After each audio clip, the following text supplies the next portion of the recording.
Alrighty, Marcos, it's been lovely chatting with you. We had a moment to briefly speak off the recording here this morning about the role and the duties that it entails briefly.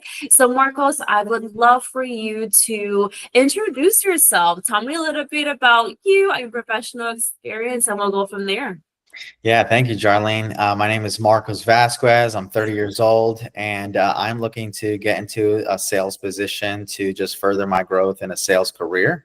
I am currently acting as a sales account manager for a roofing company, where I cold outreach about 300 contacts per week on average, and get about 10 clients from that 300 people per week that then translates into sales.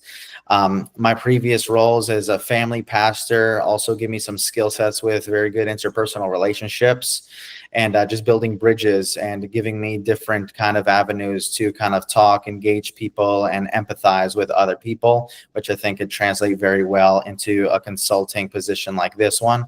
And then lastly, as a customer service representative for the company Ring, I do have somewhat of a technical background.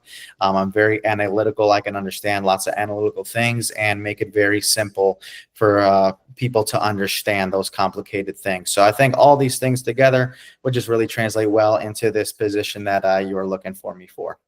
Absolutely. That was beautifully said, Marcos. Now, I want to touch base more on your sales experience, right? Because you're currently working at Beaver Home Services in the Lake Mary area, and you're doing if I'm not mistaken, is it the outside sales? Is that what you're Yes, doing this is more? primarily outside sales. Okay, so tell me a little bit about what your day to day looks like.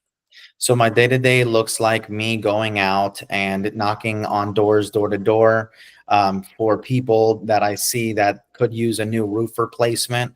And I just go up to people and try to have an organic conversation, and try to get them as comfortable as possible meeting someone brand new, especially someone that's coming up to your doorstep. It's not always invited. And so it's been a sort of a position where I've had to learn how to deal with lots of rejection professionally, and also capitalize on those rejections from door to door, because the no is not the final answer, right? It's not right now. It's they need a little bit more information to feel comfortable moving forward with the conversation or purchasing decision. So I've gotten a lot of experience learning all those skills.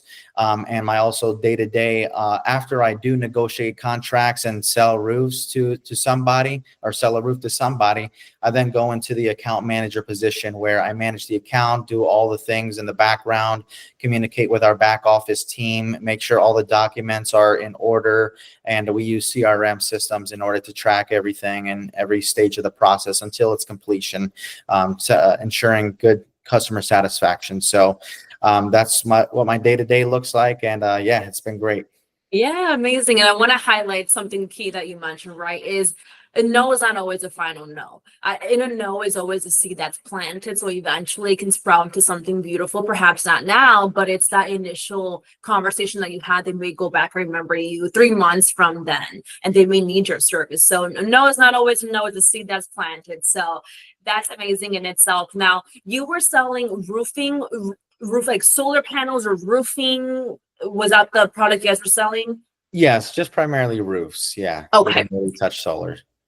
All right. Awesome. So have you ever, or give me an example of a deal that you closed that you were extremely proud of?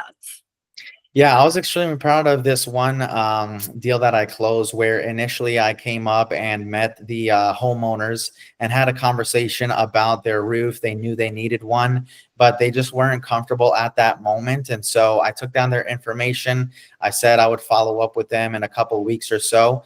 And I was able to actually get some additional information about different insurance things that they would qualify for to lower the price of the roof for themselves out of pocket. And so when I met with them the second time, a couple weeks later, even though they were hesitant the first time I met them, the second time, after I enthusiastically presented the information, I got them fired up to go ahead and make that decision to get on board with the sales process. And so I was excited about that because it was a pretty big deal for me, and they were able to get a good deal out of it as well. So it was a win-win situation, and we walked away pretty happy with that one.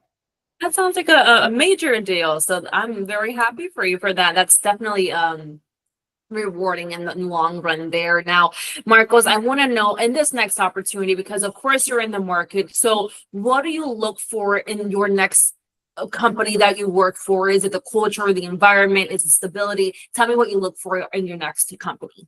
Yeah, I think all of those things is what I'm looking for. I'm looking for somewhere where I can truly grow, somewhere where the people take the time to invest in me to develop my skills in order for me to do the best job for them.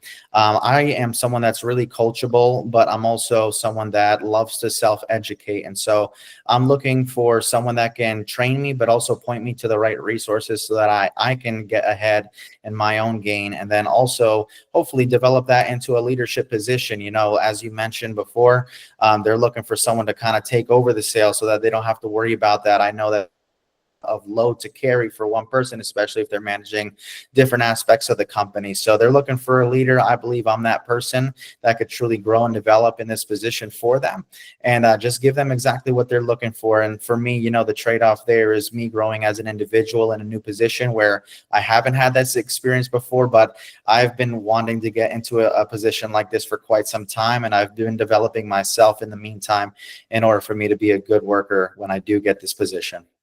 Absolutely. That was amazingly said, Marcos. And then my last question for you is going to be, when are you looking to start a new role? I'm looking for an immediate hire. You know, I did talk with my current job now. I was letting them know of my desires to transition from my current position. And so they're okay with whenever I need to start. If it's a short notice, you know, 2 weeks or 1 week, anytime is really good for whenever the company would like to hire me. That's amazing, Marcos. Well, it's been a pleasure speaking to you. I greatly appreciate your time. It was fascinating getting to know your professional experience a bit more, but I'm going to go ahead and stop this recording. Don't hang up on me quite yet. I want to chat with you really quickly here. All right. Thank you, Jarlene. Thanks for your Of time. course. Thank you, Marcos.